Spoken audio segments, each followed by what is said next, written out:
I have a rendezvous with death. We'll preserve the last best hope of man on earth, or we'll sentence them to take the last step into 1,000 years of darkness. No fear. No political correctness. No wokeism. You're listening to Underground USA.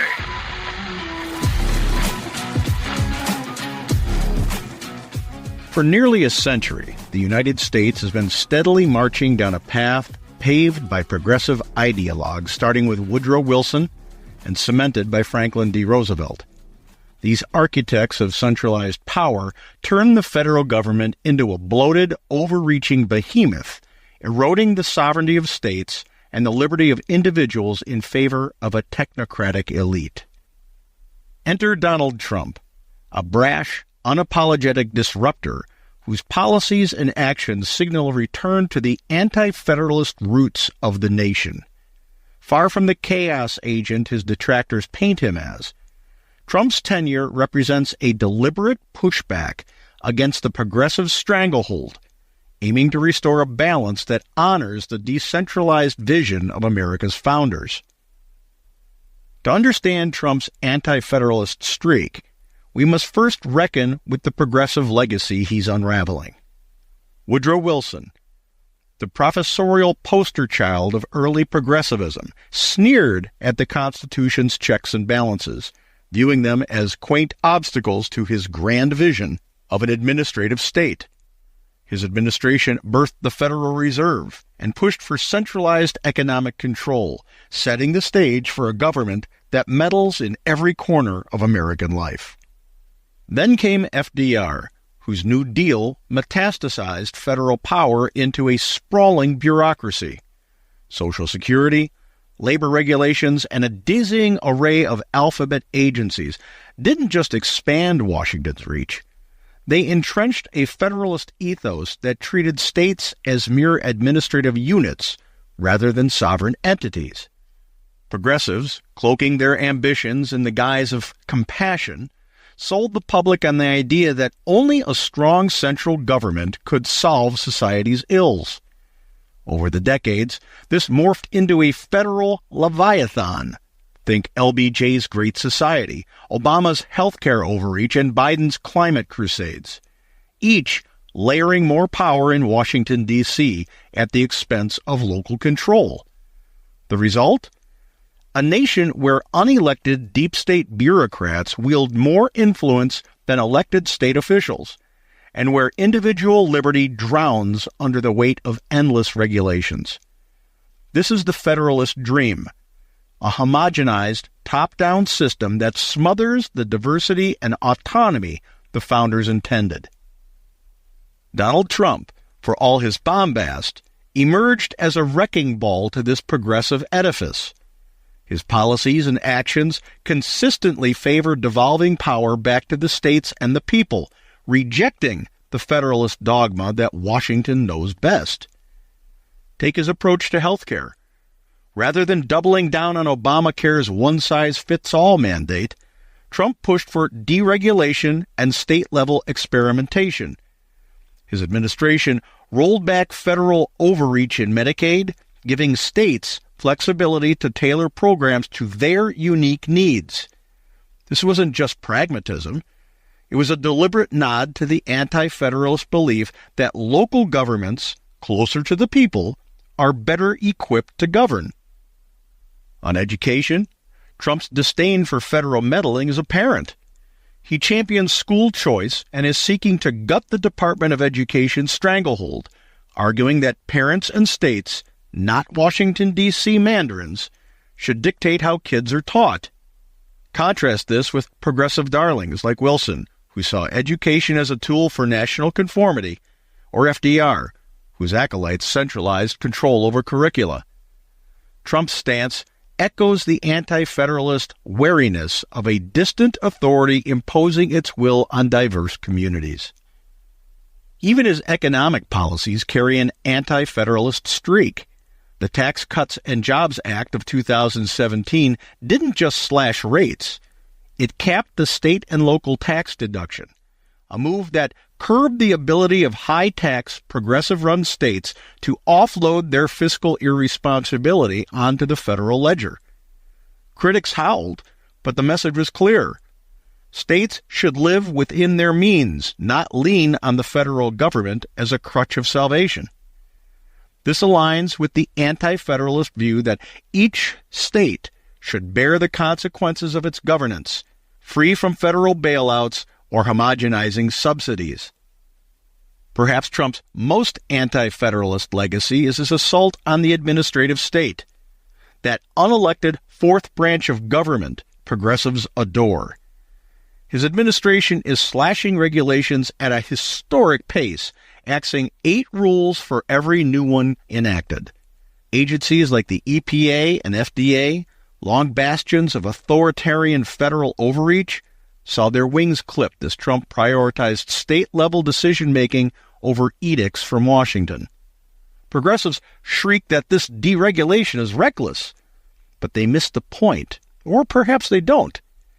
The administrative state is their crown jewel, a means to bypass the decentralized republic the founders envisioned. Trump's war on the spendthrift administrative state isn't just about efficiency. It's about restoring a balance where states and citizens, not faceless bureaucrats, hold the reins. This is anti-federalism in action, a rejection of centralized control in favor of diffused authority. Trump's policies didn't arise in a vacuum. They are a reaction to a century of progressives' excess. Since Wilson's technocratic fantasies and FDR's New Deal empire building, the federal government has grown into a colossus, swallowing state autonomy and individual freedom.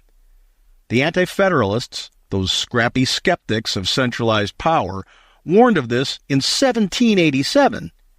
A distant government would inevitably drift from the people's will. Trump, flaws and all, tapped into that warning. His America First rhetoric isn't just nationalism. It's a call to prioritize local needs over the globalist, federalist agenda progressives fetishize. Critics, federalists and progressives alike, decry Trump as a destabilizer, but that's the point. Stability, in their eyes, means preserving a system where Washington reigns supreme. Trump's disruption, from trade wars to border security, aims to reassert the primacy of the nation's parts over its whole. His border wall obsession?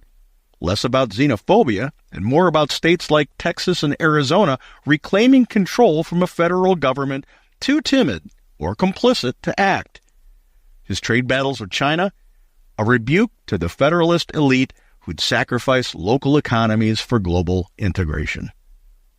Donald Trump is no philosopher king, and his anti-federalist bent isn't always articulate.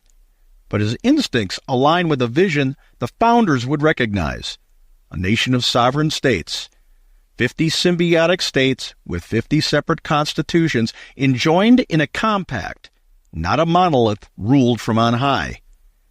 After a century of Wilsonian centralization and Rooseveltian sprawl, Trump's policies offer a corrective, not a cure-all. Progressives gasp in dismay at the rollback of their sacred federal apparatus, but that's precisely why it matters. The balance they've tilted towards Washington for 100 years is finally tipping back. In the end, Trump's legacy isn't about perfection. It's about recovery. By dismantling the progressive federalist machine, he's reminding Americans that power needn't flow from a single source. The Anti-Federalists knew this. The founders baked it into the Constitution. Trump, in his unorthodox, polarizing way, dragged it back into the light. Whether that sticks depends on what comes next. But for now, the pendulum swings toward liberty and away from the long shadow of progressivism's totalitarian overreach. When we come back, a new segment called The Corner of the Bar. Today I talk with a good friend, Einar Ronigan, who has a storied past and who I've known for a very long time. He's got some interesting takes on the topics of the day. We'll be right back after this. You're listening to Underground USA. our constitutional republic is under siege by the neo-Jacobins of the radical left, pushing socialist agendas that erode our freedoms. Engaging with your elected officials isn't just a right, it's a duty. Your voice ensures they uphold the rights of the individual, protect the Constitution, and resist the left's overreach. Visit govtracks.us to contact your elected officials and stay informed on legislation. The midterms are coming.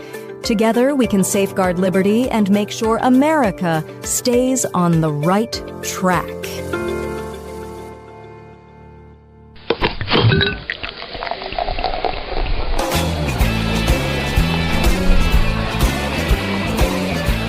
Welcome to the Corner of the Bar. This is a very casual chat with everyday people, sometimes a little bit more qualified than others on certain subjects, but it's a pulse of the American mindset, and we'll be sprinkling the infield with a lot of different voices over the coming years. Today's guest is Einar Ronigan. Einar studied marine biology before receiving a degree in aeronautical engineering. He held a top-secret military clearance during his time as a commissioning crew member and nuclear crew chief aboard the USS Alabama, and went on to hold a secret clearance through the Nuclear Regulatory Commission. As an expert in radiation health physics, Einar managed the radiological cleanup and decommissioning of commercial nuclear power facilities and has testified before Congress in that capacity. So it's not like he doesn't know what he's talking about. So, Einar, I want to welcome you to the Corner of the Bar. As a disclaimer, I've known Einar for getting on, got to be 50 years. Oh, stop it. I'm serious. You didn't have to say that, did you? Yeah, I get when I do the math, I'm like, damn, 50's coming up pretty damn quick. Pretty close, yeah. Now, as long as I've known you, you've been this, we've always, the group that we hung out with, always kept a finger on the pulse of what was going on in the news and politics and everything. We had some strong opinions, even coming through high school. I think it's one of the reasons the teachers liked us so much is because we didn't shy away from sitting in class, especially in world history and social studies, and say, well, I disagree. Right, yeah. The Signal controversy, the one takeaway that I've got from it that's been bugging me, and I use Signal. It's a decent encrypted service for consumers. But why doesn't our federal government have something that's internal that it uses, let's say, AI now? Elon Musk is close enough to Trump to be able to say, hey, I can work something out for you. But that uses a filter that says, you know what? This conversation is only privileged to people with these types of clearances. Yeah, I can't say that I understand that either, Frank. You would think that they would have some sort of government-only service that they would use for purposes of discussing material that is of a sensitive nature. I don't know, bombing strikes maybe. Right. And you hear some of the things that some of the people have said and read between the lines. Number one, I was formerly in the government in some capacity. And so something like Signal bothers me because it does avoid the government records requirements for documenting things. Mm-hmm. But they all said everybody uses it, so it sounds like it's ubiquitous in the government and from the middle level on up, folks use it. And it's not and I like Donald Trump. I like his policies. I think they're good for the country. They're eons better than what we had before. That's for damn sure. But he's always about let's do things that are made in America and America first. Signal's not an American company. Right. Yeah. At least it's not Huawei, but yeah, it's not. There's a back door in there somewhere. that bothers me because it's inconsistent with the message that we're getting from this administration that it's America first, made in USA. I mean, we're throwing tariffs on everybody, reciprocal tariffs anyway. Right. To say, hey, you treat us fair, otherwise we're going to play nasty with you. And our inner circles at the highest levels are using something that isn't made in America, that's consumer grade. That with the technology that we have and the ability we have here in the U.S., we should have something that the NSA can't even get into for conversations like that. I would think so. And it seems to me that, and I'm going back to like Obama, I think when he went into office, the government was having them use BlackBerries or something. And I seem to recall he didn't like having to give up whatever device he was using to be able to use a secure device. But yeah, they should have, if nothing else, devices with an overlay on them that are designed by our security state. Didn't Hillary Clinton was always, didn't she get in trouble with her BlackBerry a couple dozen times? Yeah. Poor Hillary. She wiped it with a cloth. She wiped it with a cloth. Yeah, of course she did. That's how she quote unquote cleaned it. Was with a cloth. Yeah. Insane. And some bleach, but that's okay. Yeah. Right. No, I don't want to get into poor Hillary, because if anything, the one thing Hillary Clinton isn't is poor. So just some of the revelations that are coming out of what Elon Musk found through USAID makes me want to vomit when it comes to the Clintons. And I honest to God, I think they got away with it. Oh yeah, absolutely. Yeah, I don't think any Clinton, whether it's Chelsea or Bill or Hillary, I don't think any of them are going to pay any price for the crap that they did while they were in office and afterwards. Even the Clinton Foundation Haiti thing, I don't think anything's going to come of it. Oh, no, I doubt it. It doesn't seem that there ever is actually any accountability. And it's kind of interesting, we circle back to the signal thing. If Hegseth or somebody would have just said, I take responsibility for it and quit talking about it, it wouldn't be in the news cycle anymore. Yeah. I think there is potentially something underlying that's a little bit nefarious. Well, and here's the question. There are people out there who are floating this idea, and everything is worth considering, until you could rule it out. Was there a leak, or was somebody trying to smoke this guy out and expose him for exactly what he is? I mean, there could be, like you said, nefarious things going on here with an ulterior motive. We saw it so much in Trump 1, right? Yeah. Constant leaks. So, is it possible? Yeah, I think so. Were they smoking him out? I'm not sure it's 11th dimensional chess. But I think there's a possibility of a staffer somewhere that, had bad intentions. Which kind of brings me to a separate point when it comes to, and I love what Musk is doing. A lot of people got their hackles up because Doge is cutting programs, but these programs never should have been started in the first place, as far as I'm concerned. When you go to clean house, it can't just be the people who've been appointed and the higher level people. I mean, half the problem in Washington, D.C. are the staffers for Congress that never ever change. Right. They say if you impose limits on the term limits, you're going to end up really with a ruling class of staffers that are there forever. Yep, because they all change. Because they know the hallways there. Right.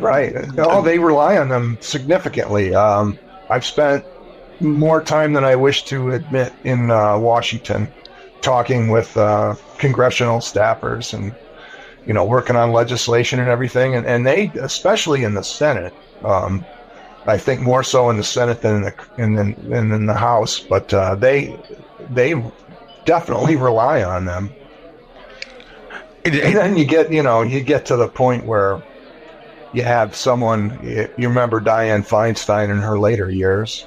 I try not to, but yes. Kind of like the previous president. They're not running the show. It's the staffers that are running the show. So. And I think when you peel back that onion, the people would be shocked to understand that most of the decisions, most of them that are made through a congressional office, they're really made by the staffers and the upper level staffers who bring their decisions to the people who are elected, saying this is your best avenue. Right. Oh yeah, absolutely.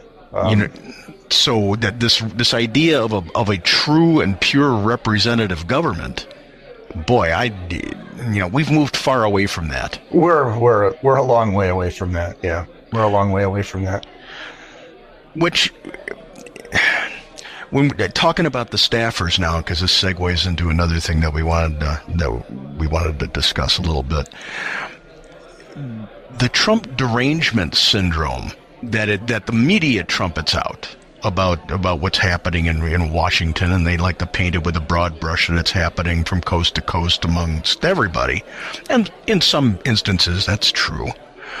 But I believe that some of the more zealous staffers in Washington, especially in Congress, especially in the legislative branch, they're using that as a tool to be able to move their agendas forward rather than having to argue on the merits. It's just about painting Orange Man bad and therefore, vote for us. Absolutely. Oh yeah, that it's I don't I kind of understand it. I don't understand it, but it's powerful, and it seems, if you think about let's call it the mainstream media or whatever, they represent such a narrow slice of the population. Actually, they're in their own little bubble. They're 5% of the people that live in Washington, D.C. and only talk to other people of their own ilk. And, we have things like elections that have elected Donald Trump with the popular vote. So we know that there's people out there that don't, conform to the ideas of the strange, Jimmy Kimmels and the people on ABC and NBC and whatever. And, it's just, it has some power, but it just seems, like you say, it's Trump derangement syndrome. The pushback on the media elite, the coastal elite, that's what I like to call them, because there seems to be an umbilical cord that stretches from the East Coast to the West Coast on the fringes when it comes to this at least the upper East Coast. I don't think I east of I-95 and west of I-5. Yeah, exactly, and a little bit north of I-10, because when you start getting into Florida, you're not seeing this too much. Right. But this umbilical, there's a group of people in the middle who, like you said, the people who gave Trump the popular vote, who are saying, we're done with this. I'm looking at the controversy around this Disney-filled Snow White, this woke version of Snow White that popped up all over social media. And the pushback is intense. The people just don't want it anymore. So this misrepresentation of what the mainstream sentiment is by the mainstream media, which is married to the coastal elites, is the pushback and the momentum so much that their influence could be severely hobbled, or is this just like a wave that's going to come back like a biorhythm? I think it's a pendulum swing. I think we're getting to that point where it's swinging against them, and there are, like Bezos has said, we're going to try to make the Washington Post be like responsible journalism now. And of course, everybody quit when they were threatened with having to be responsible journalists. But what do you mean, report the news? Are you insane? Yeah, I think that. So polls will show you that probably more than half the electorate can't name the three branches of government. That's amazing. You know, and we want those people to vote. Yeah, okay, let's let them vote. But I think I somehow I think that even though they're not being educated, I think people get it on a basic level, and so I have hope. You know, I try to be an optimist. Is that going to come back? Is that going to come back to bite you in the ass? Huh? Probably, yeah. Probably. But, You know. I think one of the things that I think, and this is, I don't necessarily like to say I think, I like to say I believe, so I'm going to edit that to say I believe. I believe that the people who are pushing back are starting, whether they learned this in school or not, because I don't have a lot of faith in the school teaching accurate U.S. history and civics that's potent enough for people to understand government, like you just said. A great number of people can't even name the three branches of government, which to me is pathetic. I mean, that's incredibly pathetic. You know, you cannot have a self-governing populace if they have no idea about the government. Well, and this is why I'm the people who are anti-Trump, even the anti-Trumpers on the right, I don't think they understand that this isn't about him. This is about the balance between federalists and anti-federalists. You know, we've had a progressive movement that has been potent ever since the years of Woodrow Wilson. They doubled down in FDR and then reiterated again during LBJ and the Clinton years into hyperspace with Obama and Biden, that have really tried to centralize power in Washington D.C. and to a great point achieve that. And all Trump is doing is championing the argument for the anti-federalist, which is, you know what? We're 50 separate states, 50 sovereign symbiotic states with 50 separate constitutions, and the federal government is supposed to be the glue that holds that together in a covenant. And we've moved far away from that. So why do we have duplicitous programs in Washington when the states already have them? Now, as somebody who used to work and hand in hand with the Nuclear Regulatory Commission, I'm really curious to hear your thoughts on redundancy from the federal level down onto the state level. You know, I didn't deal with that so much. There is some state regulation regarding nuclear oversight of nuclear power plants, but not a whole lot. It usually has to do with emergency response in the case of an emergency. But yeah, if you look outside of that, the amount of redundancy between state and federal, the amount of money being spent is just insane. And you wonder, you know, if you could explain this to people, if you have a pet project that you're so concerned about that you want to spend money on, if you could only eliminate some of the waste in government, then you would have plenty of money for your pet project. But, you know, I'm not optimistic about that. I hope that Doge is successful. I wish they would be more precise in their cutting, but there's just so much waste. There's so many overlapping programs. You know, look at the high-speed rail in California. Yeah, that's insane. It's insane. What was it? The Big Dig in Boston. Yeah, the tunnel. The tunnel, and I think we're far surpassing that with the waste of money. I think they said they need an extra $7 billion by the end of June in order to, you know, complete the section of rail between two farms in the Central Valley somewhere. Yeah, and that was supposed to go what, Sacramento to Los Angeles?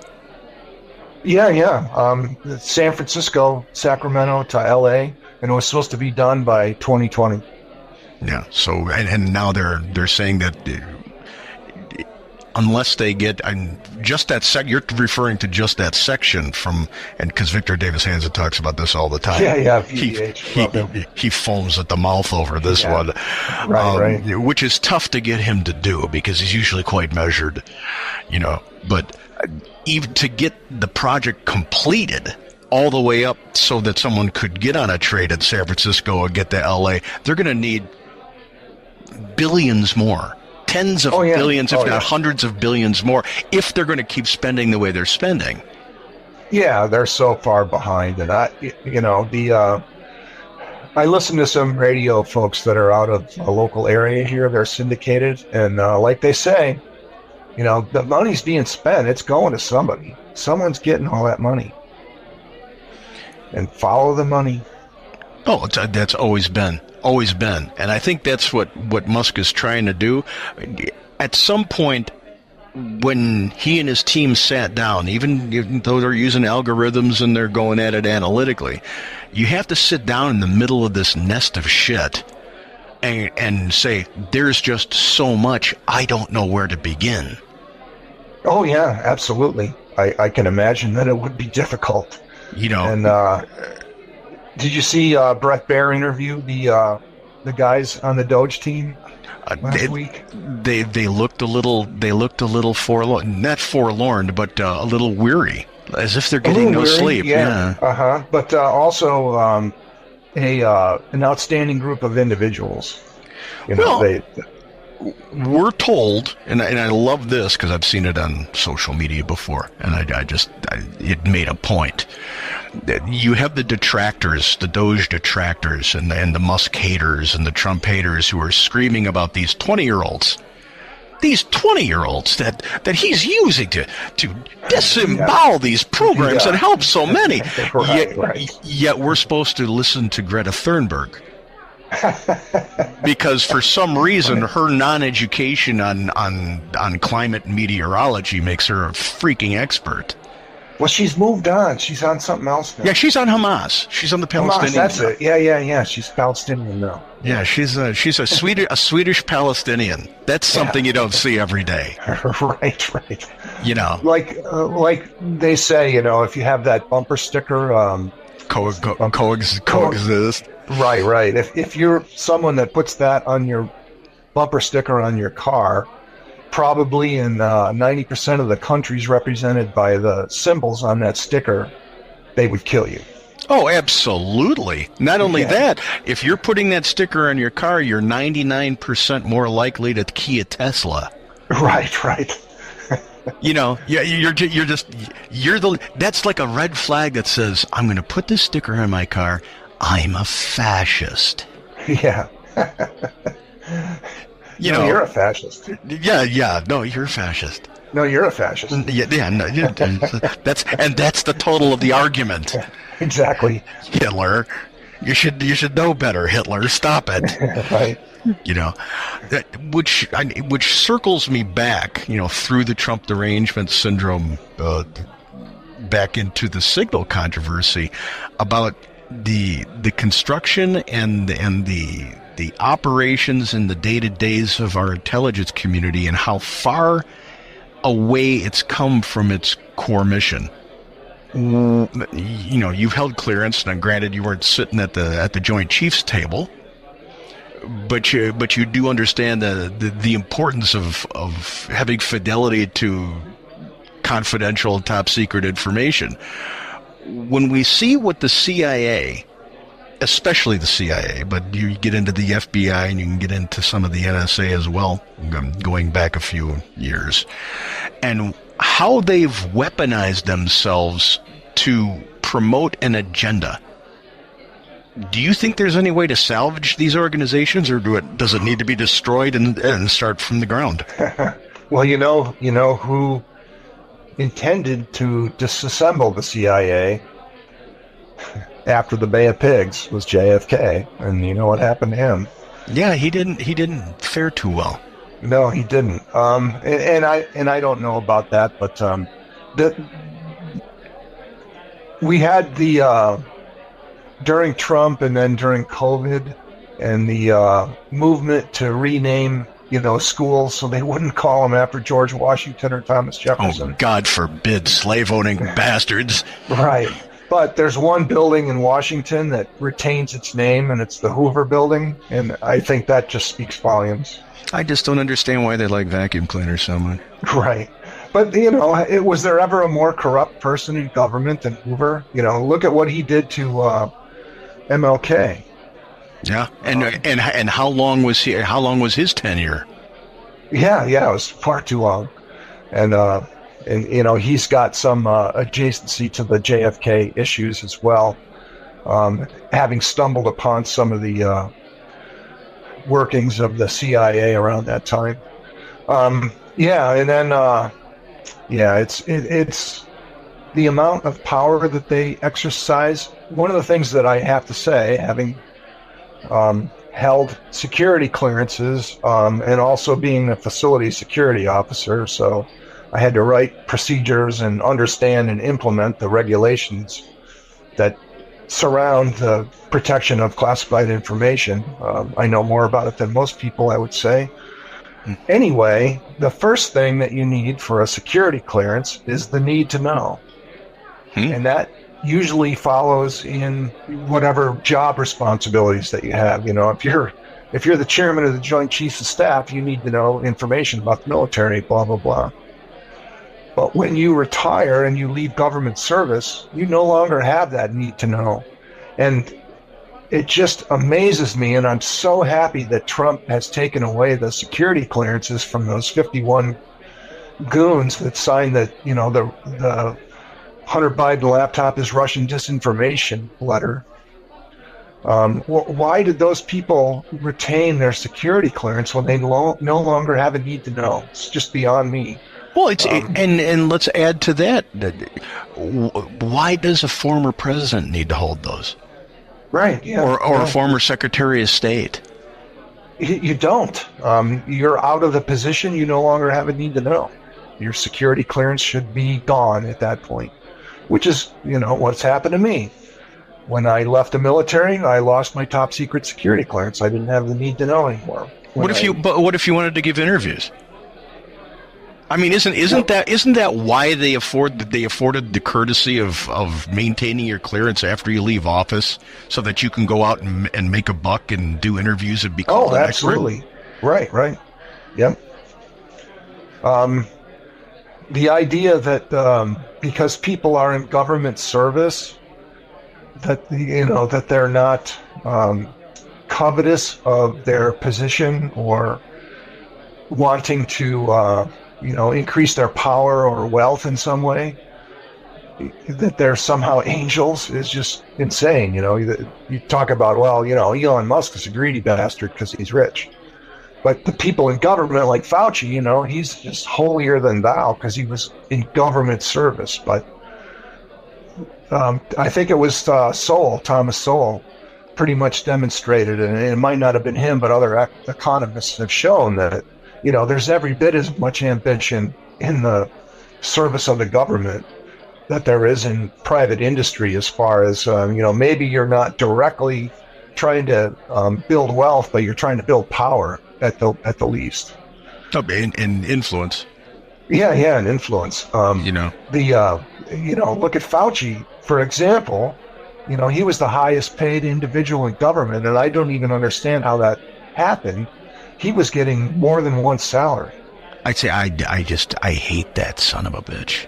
Yeah, I really do. I think if everything that he stands for and everything that he did, and now it's coming to bear that he lied bald-faced while doing exactly what he said he wasn't doing, I don't know why he's not being charged with something. I wish I had the legal mind to be able to put exactly my finger on the crime that he's committed.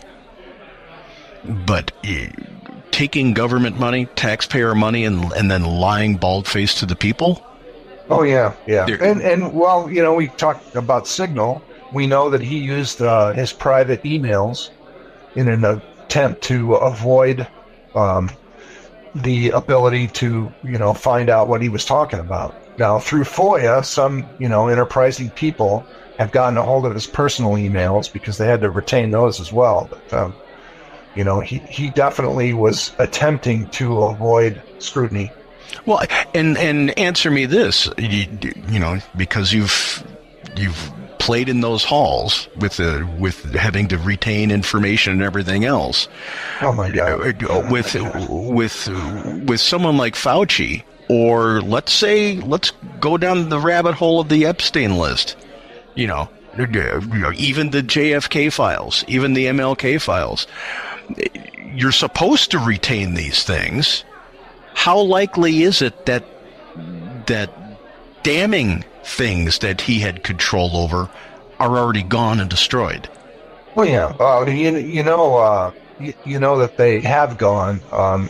And I've mentioned to you, I'm pretty far down the JFK rabbit hole, and I don't remember all of the names, but there are known people involved with the conspiracy, if you will, or functionaries within the CIA, that it's known that they destroyed documents. I mean, right there, people should have prison terms. I would think so. Yeah, I would think so. Screw redacting everything. The people who've actually destroyed things, even if you want to keep it redacted, if we could prove that you destroyed something, then you've got to go. I would think so, and I don't understand that. I don't understand how there is no accountability for people, especially at the higher levels of government, that violate the law with impunity. If you in your capacity were to have destroyed documents that you were commanded by law to retain, what would have happened to you? I'm not sure. I do know that they've changed the regulations as far as how the Nuclear Regulatory Commission has oversight. And if you willfully violate regulations, they can actually bring legal consequences against you. It kind of used to be, all right, your company violated the regulations. Your company might have to pay a fine. But 20 years ago, they changed the regulations, and they can actually bring charges against the individual if you do something willfully. Well, one would have to think, if you're an FBI agent that has access and capacity to files like the JFK files or the MLK files, or even Fauci with sensitive communications going through NIH and maybe even reaching over to Wuhan, China, that if you destroy these things, especially in the middle of a national... I can't believe how racist you are. You said the word China. Yeah, you know what? This is another thing. I know you said that facetiously, but I am so over people using the label to try to silence people. You're a racist. Sure. You're a racist. Right. Go fuck yourself. Right. Yeah, I'm a racist. Okay, good for you. Good for you. I hate black people. I hate Asian people. I do. Yeah. And do your math, Frank. 2 + 2 = 5. Yeah, and then 22. Right. Yeah. Yeah. Isn't that? Yeah, that's a good one. I love that one. Isn't that new math? I think that's new math. I want to touch a little bit more on the JFK files, because you are down that rabbit hole, and we got about 4 minutes. Do you think that we're ever going to get a smoking gun? And if we're not, will there at least be enough information that comes out to hold some people responsible for destroying that smoking gun?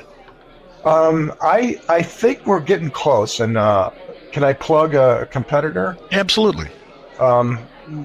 Morley, now I forget his first name, but JFK Files on Substack. I subscribe to him, and he's been doing interviews lately because he's been going through the recently released documents. And like he says, and he's a former reporter for the Washington Post. I think he leans a little bit left, but he's a real journalist. I have a lot of respect for him. Jeff Morley. I'm getting his name wrong. Anyway, what he describes is a fact pattern. He says you're probably not going to find a smoking gun, but what you are going to find is a fact pattern. And as he says now, it's beyond a reasonable doubt that the Warren Commission story of the lone gunman is completely wrong. There's no doubt that it's completely wrong. Does any of his line of thinking, and this may be very freshman of me to ask, but does any of the lines of the thought lines that he's having point to the CIA? Let me put it this way. If you don't have something to hide, why are you lying? If there's something bad, if Trump Orange Man is bad, why do you have to lie about him? If January 6th was so bad, why did you have to rig a commission against the normal rules in order to investigate it? If there's something bad, shine the light of truth on it. Don't alter it. Don't lie about it. And one of the most damning pieces of evidence is that James Jesus Angleton, who is this really fascinating dude in the CIA, with a pretty interesting middle name there. Yeah, with a pretty interesting middle name, and he may be the one responsible for actually turning Israel into a nuclear power. There's lines of thought along the way that he was responsible for getting nuclear material to Israel so they could build a bomb. Anyway, he had a 180-page dossier on Oswald on his desk 2 weeks before the shooting, which is not known, and he lied about it in front of Congress. In 1978, there was the assassination committee, and that was the heart attack gun and all that stuff, if you've heard about that. Yeah, I've seen pictures of people on the committee actually holding one up. Right. So, there have been attempts to try to hold the deep state, that's my computer, sorry, to account, and it kind of swings a little bit. There's a little bit of accountability, then it goes away. But he's on record just out and lying about Oswald and his knowledge of Oswald. He was reading Oswald's mail for 4 years before the assassination. Let's do this, Einar. Okay. I want to have you back, and I'm going to dig a little bit deeper into that and go heavy on the intelligence community, if you don't mind. Sure. Okay. Ladies and gentlemen, we've been talking to Einar Ronigan, old friend of mine, somebody who understands the intelligence community quite well, and this has been The Corner of the Bar. We will be right back after this. Cheers.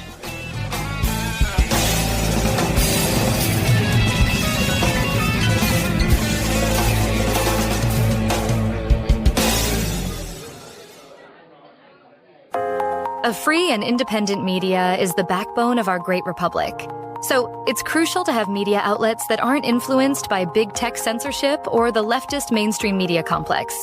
But that means supporting journalistic outlets that bring us the truth without spinning facts to push a narrative. For less than the cost of a cup of coffee once a month at Starbucks, you can support the free speech mission of UndergroundUSA.com, an independent, reader-supported, and sometimes irreverent podcast and publication that gives you the real story without the bias. Go to undergroundusa.com/UUSA. That's undergroundusa.com/UUSA to receive a 25% discount on an annual subscription, bringing every new podcast and article directly into your email inbox, circumventing the censors and fact-checkers.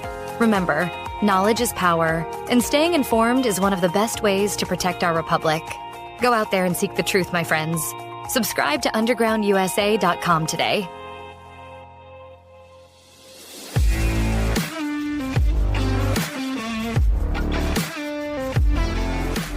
As Donald Trump continues to steer the Republican Party toward a bold, reformative, anti-federalist agenda, the stakes for the 2026 midterm elections couldn't be higher. Holding Republican majorities in the U.S. House and Senate is not enough. Expanding these majorities is an absolute necessity. The alternative, a resurgence of neo-Marxist progressives, anarchic far-leftists, and deep-state Democrats in Congress, threatens to derail the American people's electoral mandate to dismantle centralized bureaucratic overreach, slash federal spending, and restore power to the states and the people. These ideological fifth-column adversaries have proven time and again their willingness to obstruct, sabotage, and destroy any policy that challenges their statist worldview. To secure Trump's legacy and protect the Republic from their ruinous influence, Republicans must not just defend their ground in 2026, they must advance. Trump's anti-federalist agenda is rooted in a rejection of the bloated, unaccountable federal leviathan that progressives and Democrats have spent decades constructing. Trump's policies, whether it's deregulation, tax cuts, or devolving authority to the states, aim to break the stranglehold of Washington elites and return governance to a more localized, responsive level. This vision resonates with millions of Americans tired of being dictated to by unelected bureaucrats and coastal ideologues. But it's a vision that terrifies the left, who rely on federal power to impose their top-down, one-size-fits-all schemes on a nation that increasingly rejects them. The 2026 midterms will be a referendum on this agenda. If Republicans fail to expand their majorities, the consequences will be dire.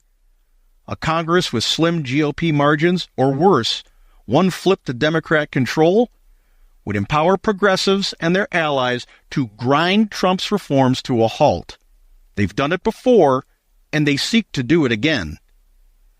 Look no further than the early years of Trump's first term, when a recalcitrant House under Nancy Pelosi's decrepit iron grip stymied his efforts to fully repeal Obamacare or secure robust border funding. Even with Republican majorities, the margins were too thin and the moderate Republicans too spineless to push through the most ambitious parts of his platform. Now, with an emboldened Trump doubling down on anti-federalism, the need for overwhelming congressional support is even more urgent. Consider what's at stake. Trump has signaled plans to gut federal agencies like the Department of Education and the Environmental Protection Agency, arguing they infringe on state sovereignty and burden taxpayers with wasteful mandates. It's a move cheered by conservatives who see these bureaucracies as tools of progressive overreach. Think indoctrinating curricula and climate policies that kill jobs. But if Democrats retake the House or Senate in 2026, they'll weaponize the budget process to protect these sacred cows. Funding will flow unabated to every pet project of the far left, from resurrected Green New Deal fantasies to regenerated DEI initiatives that divide rather than unite. Trump's push to decentralize will be dead. Then there's the judiciary. Trump's ability to appoint originalist judges who respect the Constitution's limit on federal power hinges on a Senate willing to confirm them. A Democrat Senate, led by the likes of Chuck Schumer or his successors, would stonewall every nominee, leaving vacancies unfilled and the courts vulnerable to activist judges who rubber-stamp progressive agendas. Imagine a judiciary packed with jurists who uphold every federal overreach. Trump's anti-federalist gains would unravel faster than you can say filibuster. Border security, another pillar of Trump's platform, would also suffer. Republicans with expanded majorities could finally deliver the wall, deportations and immigration reforms Trump has long championed. Policies aimed at asserting national sovereignty over the open border fetish of the left. But if Democrats gain ground in 2026, they'll block funding, push amnesty, and return the border to a revolving door for their future voter base. The chaos of 2021 and 2022, when millions crossed illegally under Biden's watch, would look tame by comparison. Economic policy offers another stark example. Trump's tax cuts and deregulation unleashed a pre-COVID boom that progressives still refuse to acknowledge.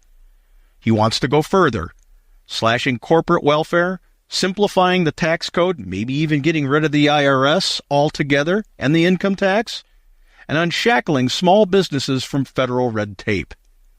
A fortified Republican Congress could make these things a reality.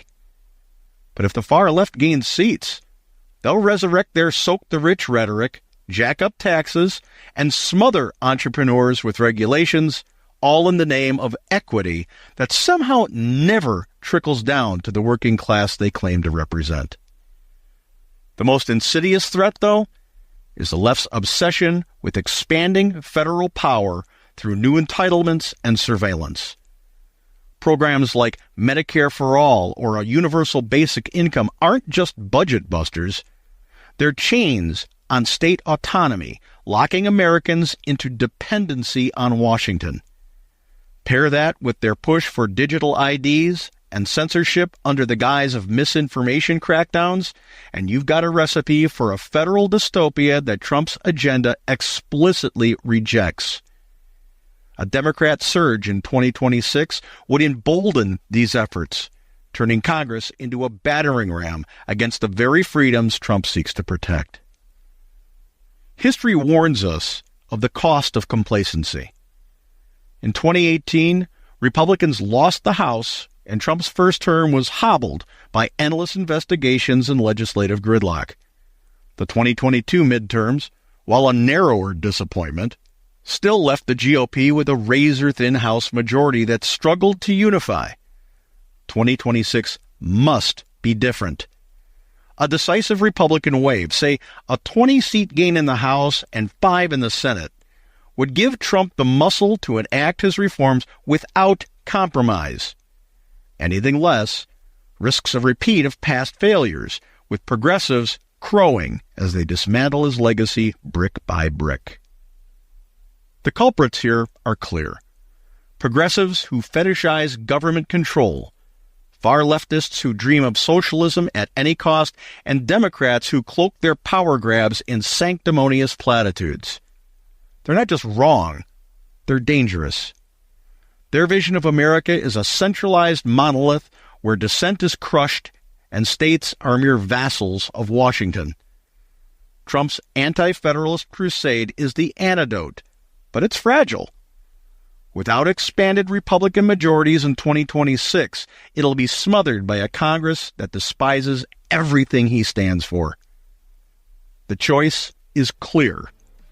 Republicans must rally. We must keep the pressure on, not just to hold the line, but to charge forward. The midterms are a battle for the soul of the nation. Trump's agenda hangs in the balance, and the left is salivating to bury it. Expansion isn't optional. It's imperative. Anything less, and the Republic pays the price.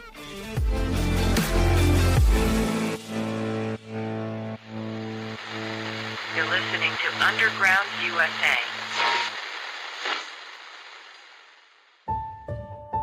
Wokeism is nothing but a repackaging of cultural Marxism, aiming to dismantle American values and the very fabric of our society. It's a dangerous ideology that seeks to divide us, pitting groups against each other in the name of pseudo-equality. We must stand firm against this threat, protect our heritage, and preserve the principles that made America great.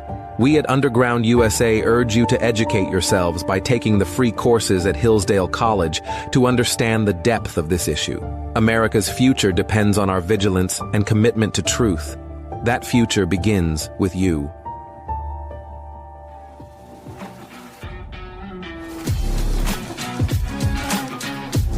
If you like the podcast, head on over to undergroundusa.com. It brings every new podcast and article directly into your email inbox. And do your part to safeguard the Republic. Talk politics, religion, and current events with your family, friends, colleagues, and acquaintances. When we have these conversations, unaggressive and based in fact, when we share our feelings with one another in a compassionate way, we come to realize that we have more in common than we have in difference. Get rid of the extremist vocabulary, and let's just talk. When we do that, we achieve e pluribus unum.